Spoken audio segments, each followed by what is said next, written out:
Buningdagi qonaq-mondik ishkingiz ketkazsa, ataydan bozorga berib ichib shumang. Bugun sizlarga oilada qonaq-mondik etish usulini olib keldim. Qani birlik tugnaylik.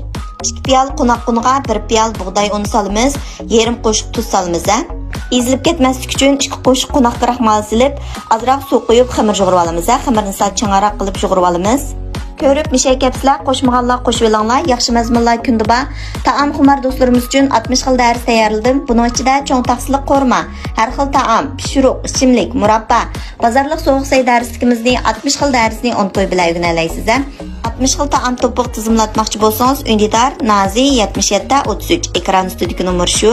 Go'sht to'g'rigan vaqtimiz diqqat qildiganlar, go'shtni bek ushoq to'g'rib atmaymiz. Tam xurishlardan tuz, aqmush, qarmush, zirlan chechib, 1 piyola tayyorlab olgan Sinjang samsaq kavovchining suyini quyib, tashkillashtirib qiyma qilib olamiz. Bunda qiyma qilgan vaqtimizda ajoyib yeyishlik gambek tamlik bo'ldi. Chamg'u bilan sabzini yapaloq g'alati to'g'rab tayyor qilib olamiz.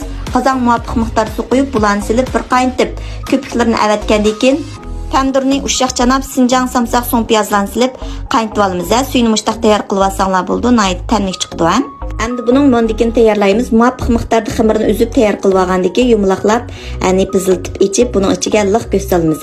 Go'sht silib videoda ko'rsatgan bo'yicha tugib tayyorlab olsanglar bo'ldi. Yoki bo'lmasa o'zingizlarning yoqtirishi bo'yicha tugib olsanglar bo'ldi. Videoda ko'rsatgan bo'yicha tugib